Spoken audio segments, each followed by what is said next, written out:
Welcome to Sweet Life Beat Life. We hope this video helps. You need to act now. First, confirm your headset or microphone is physically connected and powered, and try it on a secondary device to rule out hardware failure.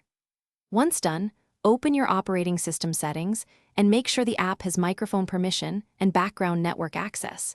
This is why apps can't send audio otherwise.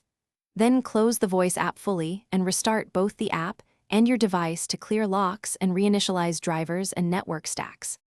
Next, focus on connectivity and configuration. Switch from Wi-Fi to mobile data or plug into wired Ethernet to isolate network issues, because NAT or packet loss can block voice.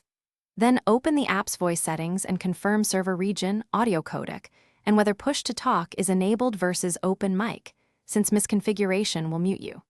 Finally, temporarily disable VPNs, proxies, or strict firewalls and check antivirus rules. These often block voice ports and prevent the client from connecting to voice servers. To finish, update your audio drivers, system updates, and the voice app.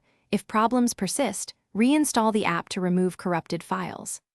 Then run the app's built-in microphone test or a diagnostic tool to confirm audio is captured and sent. This tells you whether the problem is local or server-side. If it still won't connect, collect logs, timestamps, and any error codes, because providing those to support speeds resolution. One tip: try another account.